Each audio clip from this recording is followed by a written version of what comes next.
Bonjour, bienvenue pour ce second numéro de Génération Pêche, un numéro spécialement consacré à l'ouverture de la pêche en première catégorie.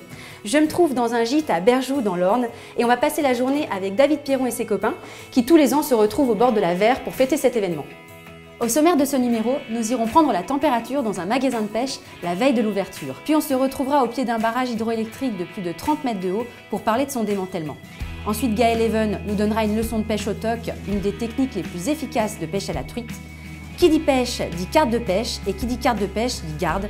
Nous allons suivre Benjamin qui nous dira tout sur cette fonction de garde de pêche. Puis Guy Ritchie nous présentera son leur coup de cœur pour la pêche à la truite. Enfin, nous finirons par la question du pêcheur et les dates à retenir. Génération Pêche numéro 2, c'est parti!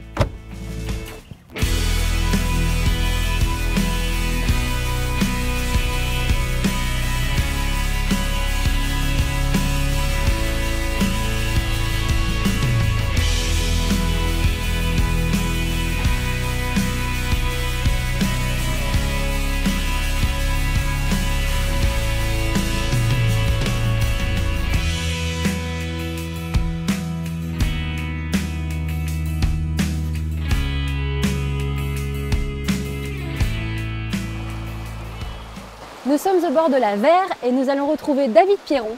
Bonjour David. Bonjour Manuel. Ça va? Ça va, pas mal. Bon, tu viens de la Meuse toi, non? Je viens pas de Meuse, je viens de Lorraine, mais de Meurthe-et-Moselle, et puis j'habite dans le Bas-Rhin, je travaille dans le Bas-Rhin. Et tu viens faire ton ouverture tous les ans ici. Ah ouais, dans l'Orne. Depuis 99, tu vois, donc ça fait quelques années. En fait, ouais, on vient ici parce que c'est des copains, c'est une histoire de copains, on se retrouve tous les ans ici, et puis c'est vrai que autant on peut avoir quelques belles ouvertures dans l'Est, mais ici on a toujours quelques degrés de plus, le climat océanique qui fait qu'on a souvent des bonnes conditions. Donc il y a pas mal de poissons, toute la région, la Suisse normande, il y a vraiment beaucoup de truites. Il y a toujours un cours d'eau qui est pêchable, même si les niveaux sont hauts ou trop bas au contraire. Donc voilà, c'est à la fois le plaisir et puis l'efficacité aussi. Eh bien merci David pour toutes ces explications, hein. Bonne ouverture de la pêche. Pas de souci.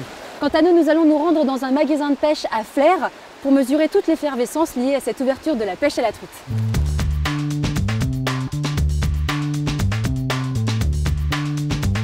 Alors, Normandie Pêche, ça représente environ 290 mètres carrés, où on trouve à peu près tout le matériel de pêche eau douce et mer, assez technique, avec beaucoup de beaux produits et de choses qui donnent envie aux pêcheurs d'aller à la pêche vraiment. Le plus gros jour de l'année, en effet, c'est l'ouverture de la truite, donc c'est la veille. Et là, c'est vraiment la plus grosse fréquentation, parce qu'on est à quelques heures de l'ouverture et que tout le monde a envie de retourner pêcher la truite, quoi. Eh ben, je prépare mon ouverture. Justement, la veille de l'ouverture, on rouvre les boîtes et on regarde ce qui manque. Et on fait le plein. Sur le 16 ? Sur le 16. Ouais. Voilà, monsieur. Je vous remercie. Passez une bonne journée. À vous aussi. J'ai fait face à l'arrivée des sites internet sans m'en préoccuper du tout. Tout simplement en continuant mon travail comme je faisais dans le temps, c'est-à-dire en faisant mon travail du mieux possible, en étant là pour donner un maximum de conseils aux gens et leur présenter beaucoup de produits. Et puis après, vous avez toutes les boîtes classiques pour la truite. Alors c'est celle-là, celle-là et celle-là. Celle-là, non, on les fait pour la pêche au cou. Alors la plus grande interrogation pour la veille de l'ouverture, en général, c'est savoir l'état des rivières. Savoir si on va pêcher plus au toc, plus au leurre, plus à la mouche noyée, selon le niveau des cours d'eau et la couleur de l'eau. Cette semaine-là, ça va être magnifique puisqu'on a beaucoup d'eau, mais qui s'est éclaircie. Et on a la chance cet après-midi d'avoir en plus un petit coup d'eau qui va juste piquer la rivière pour demain. Donc ça devrait être superbe. Ah, on dirait un barrage. En parlant de barrage, il y a 2 ouvrages hydroélectriques en Normandie et plus précisément dans la Manche qui bloquent la continuité écologique de la Sélune.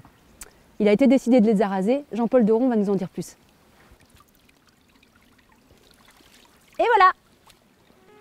Nous sommes dans la baie du Mont-Saint-Michel, et plus précisément sur la vallée de la Sélune, où depuis le début du XXe siècle, 2 barrages hydroélectriques entravent la libre circulation des espèces migratrices, comme la lamproie marine, la truite de mer, le saumon, l'anguille, mais également des sédiments. L'arasement de ces 2 barrages d'une telle envergure est une première en Europe. Jean-Paul Deron nous explique les différentes phases du démantèlement. Tout d'abord, la décision a été confirmée donc, dans le cadre du schéma d'aménagement de gestion de l'eau, du bassin, par les acteurs locaux, en 2007. Donc vous voyez, on est en 2015 aujourd'hui. Et donc il y a eu toute une phase d'études préliminaires pour étudier les sédiments, la façon dont on allait déconstruire les ouvrages et procéder effectivement à la reconquête de cette vallée engloutie. nous sommes en 2015, on devrait attaquer la déconstruction. Il y a eu un petit peu de retard, cela étant, on est toujours sur le coup d'une mise en demeure et pour lequel, effectivement, l'échéance est passée. Et la retenue d'eau aujourd'hui est abaissée progressivement, néanmoins, pour poursuivre ce travaux de dépôt lent des sédiments et éviter que, justement, au moment de l'ouverture finale de l'ouvrage, lors de cette déconstruction, eh bien, il y a effectivement une évacuation trop importante de sédiments vers l'aval. La question que l'on peut se poser est, mais que deviendra la vallée suite à ces arasements ?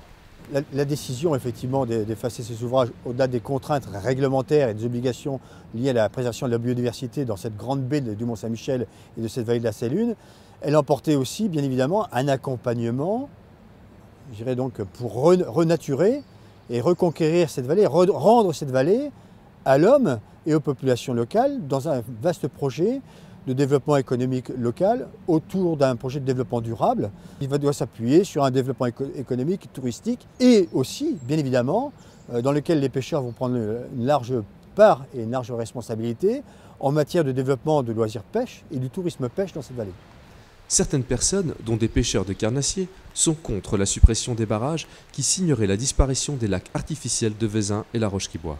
La vraie question, c'est est-ce qu'on veut maintenir un trou d'eau avec des poissons introduits, fussent-ils des carnassiers, et se réserver à une minorité qui peut pêcher en bateau, ou veut-on effectivement reconquérir cette vallée au bénéfice de la biodiversité et au bénéfice de tous les pêcheurs, et pas uniquement des pêcheurs de grands migrateurs, pour qu'effectivement les populations puissent s'y développer et faire que la pêche puisse s'exercer dans de très bonnes conditions. Vous avez vu cette dérive? Gaël Even le fera beaucoup mieux que moi. C'est le conseil de pêche. Donc, je vais vous présenter rapidement le matériel qu'on utilise pour pêcher au toc. On a besoin d'une canne à pêche relativement longue. Si on veut pas trop que ça colle, type canne au toc ou alors canne anglaise, ça fait parfaitement l'affaire. Pas mal d'anneaux un peu surélevés pour que ça glisse bien. On pêche souvent un peu léger. Alors en début de saison, là, on va pêcher un peu plus lourd.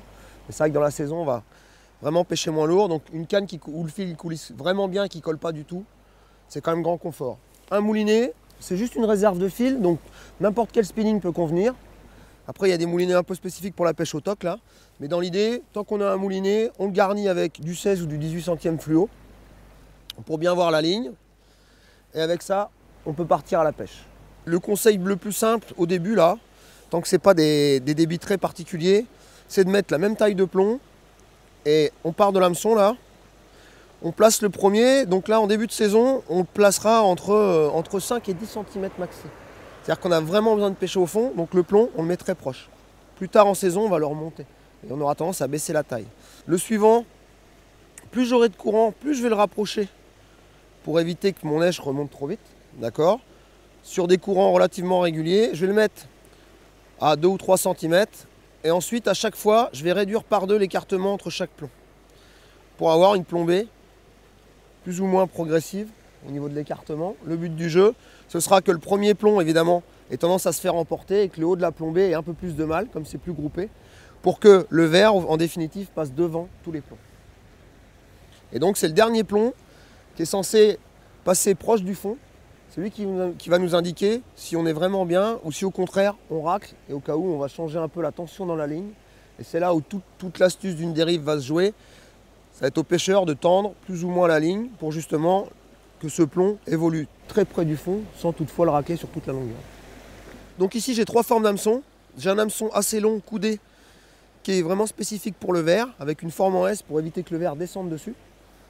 Juste à côté, j'ai un hameçon de forme un peu plus standard où je pourrais mettre soit une grosse teigne, soit un petit verre de terreau. Et après, le plus petit là, c'est un hameçon qu'on réserve pour les pêches avec des larves, donc éphémères, porte-bois, voire des larves de perles dans les endroits où il y en a, qui est vraiment fait pour pêcher plus fin. Et après, ce qu'on va adapter, c'est en fonction des conditions et de la taille de l'hameçon et des éches, la taille du nylon qu'on va monter devant. C'est-à-dire qu'on peut pêcher au toc correctement entre du 12 et du 18 centièmes si vraiment on a des grosses truites et de l'eau très sale. Pour pêcher avec des gros vers, on pêchera en 18. Et on pourra pêcher 12 voire 10 centièmes si vraiment on a des eaux très très claires, des poissons qui se nourrissent de petites larves. On adapte toujours la taille de l'hameçon par rapport à l'èche qu'on utilise et non pas aux poissons qu'on compte prendre. Donc après, on choisit des vers de terreau plus ou moins gros, hein. Donc je saisis le verre de terreau du côté le plus sombre, la tête là, et je pars vraiment de la pointe de la tête et j'essaye de faire aller mon hameçon le plus loin possible. Et je vais le faire monter correctement sur l'hameçon. L'intérêt, c'est que mon verre va être bien dans l'axe de la ligne. Ça va éviter qu'il tourne de trop, donc que je vrille la ligne, et en plus qu'il s'affaisse vraiment trop souvent sur l'hameçon. Donc l'indicateur là, il nous sert d'une à suivre l'évolution du film, savoir à quelle profondeur on pêche et à détecter les touches. Parce que les touches, c'est avant tout au niveau visuel qu'on les voit. On ne les ressent pas forcément dans la main. Donc l'indicateur, c'est important. Donc je fais un petit mouvement de balancier et je vais poser mon verre en bordure de veine d'eau. Donc de préférence, on commence toujours par la veine d'eau qui est la plus proche de nous, pour allonger ensuite sur celle qui est le plus loin.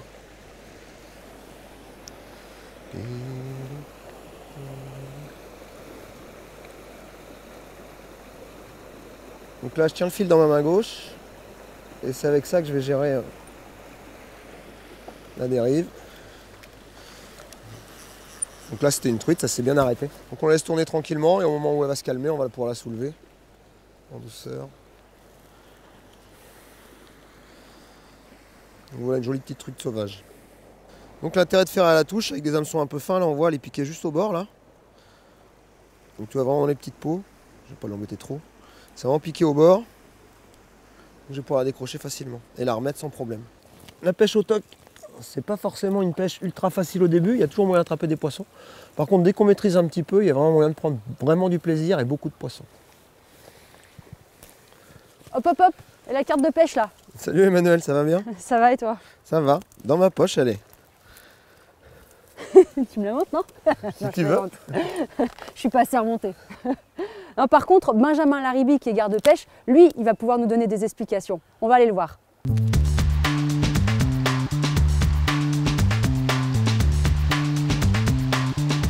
Alors là, je viens inspecter un petit peu cette rivière là, qui est un parcours assez fréquenté à l'ouverture, voir s'il n'y a pas déjà quelques pêcheurs qui auraient voulu faire l'ouverture avant l'heure.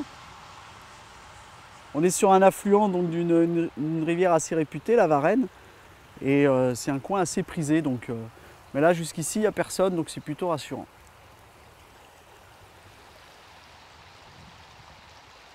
Alors, un garde-pêche particulier, c'est notre statut, sauf que nous, donc, on est salariés de la fédération, mais on a également toute une patrouille, on va dire, au niveau du département de garde-pêche particulier. Donc ce sont des gardes qui ont suivi une formation spécifique qui leur permet à la fois d'avoir tout le volet juridique avec le bagage minimum de façon à bien connaître la loi, et également tout ce qui concerne le milieu aquatique, les espèces, les techniques de pêche, de façon à pouvoir intervenir auprès des pêcheurs avec des conseils et des orientations qui sont bien adaptées. Ça, c'est vraiment l'aspect halieutique. Mais on a également un regard aussi sur tout ce qui va être la vie du cours d'eau. On peut être tout à fait témoin d'une pollution, témoin de braconnage, de choses comme ça. Et c'est aussi notre rôle. À ce moment-là, on ne va pas forcément être habilité à verbaliser dans ce contexte-là, mais par contre, on va pouvoir se rapprocher d'organismes tels que l'ONEMA, qui va permettre justement d'éditer des rapports et de pouvoir donner suite à une procédure qui va être la verbalisation. Donc voilà, on est un petit peu le gardien des rivières également, tout en surveillant bien sûr les pêcheurs qui seraient amenés à venir parcourir ces rivières. Donc ces 34 gardes de pêche que l'on peut recenser sur le département, ils sont tous bénévoles. Et aujourd'hui, il y a quand même une grosse difficulté pour être présent sur l'ensemble du territoire malgré ces 34 gardes. Et bien souvent, on a des remarques des pêcheurs comme quoi ils ne sont jamais contrôlés ou très rarement, ou pas comme il faut aussi. Donc il faut savoir que c'est difficile d'avoir des gens à la fois compétents, des gens avenants, parce que c'est aussi le rôle d'un garde de pêche, de ne pas être là uniquement pour sanctionner ou réprimer. On est là aussi pour conseiller, pouvoir orienter les pêcheurs. Et donc sur un département comme l'Orne qui compte quand même pas moins de 5000 km de cours d'eau, 34 gardes, on est tout de suite peu pour la superficie. Et c'est vrai que ça montre les limites un petit peu de cette fonction de garde-pêche particulier. Donc demain, jour de l'ouverture, samedi 14 mars, ça va être un rendez-vous qui n'est à ne pas manquer, hein, que ce soit pour les pêcheurs comme pour les gardes de pêche particuliers. Alors on sait pertinemment que la majorité des pêcheurs, le jour de l'ouverture, sont en règle. Ce sont souvent des pêcheurs qui ont acquitté de leur carte et qui souvent quand même respectent la réglementation en vigueur. Mais c'est important aussi aux gardes d'être présents, de montrer que ce sont eux les gardiens un petit peu des rivières de la PPMA et donc de pouvoir aussi se présenter aux pêcheurs qui viennent fréquenter les parcours. Il y a tellement de nouveautés pour pêcher la truite au leurre que je ne sais pas quoi choisir. On va aller revoir Guy Ritchie, le gérant de Normandie Pêche, qui va nous donner son coup de cœur. Alors, je vais vous présenter un nouveau petit leurre qui est sorti cette année, qui va être intéressant quand on a des eaux fortes. C'est un petit Doras, c'est un petit leurre qui est très court et très dense et qui va permettre d'aller pêcher les pieds de chute d'eau très rapidement quand il y a des niveaux d'eau relativement élevés, quoi.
Et maintenant, c'est la question qui fâche, la question qui tue, c'est la question du pêcheur.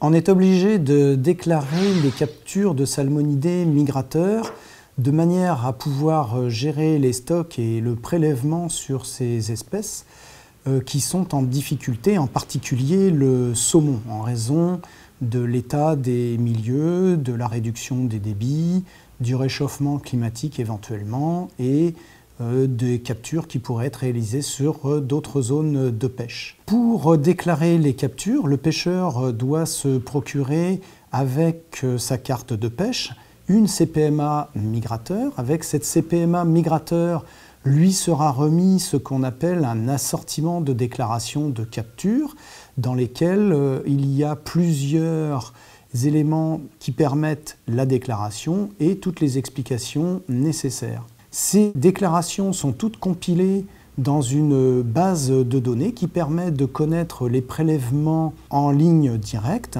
Ces prélèvements permettent pour le saumon d'interrompre éventuellement la pêche si on voit que les prélèvements vont au-delà de ce que peut supporter le stock de manière à rester pérenne et fonctionnel. Et en attendant de nous retrouver pour le 3e numéro de Génération Pêche au mois de mai, voici quelques dates à retenir. Salon de la chasse et de la pêche à Troyes les 24, 25 et 26 avril. Ouverture de la pêche du brochet en seconde catégorie le 1er mai. Championnat de pêche de France de pêche en flotte tube sur le lac d'Orient dans l'Aube les 23 et 24 mai prochains. Cette compétition sera ouverte à tous par l'acquisition de licences journalières. Journée Nature Junior avec la Fédération départementale de la pêche et de la chasse du Maine-et-Loire le dimanche 14 juin à Bushman de 10h à 13h pour sa 6e édition. C'est gratuit. Renseignements auprès de la Fédération du Maine-et-Loire sur leur site internet www.faitdespêches49.fr. Et en attendant, on n'oublie pas la FNPF est sur Facebook et sur Twitter. Et un dernier petit clin d'œil à un site où vous pouvez inscrire votre concours et retrouver tous les concours de pêche sur le site concours-pêche.com. Et oui, la pêche, c'est aussi un moment de partage et de convivialité. Je dis d'ailleurs merci à Gaël et David de nous avoir conviés pour cette ouverture de la pêche à la truite dans l'Orne. Et c'est la fin de cette émission, on se revoit au mois de mai. Allez, ciao ciao. Ciao. Salut.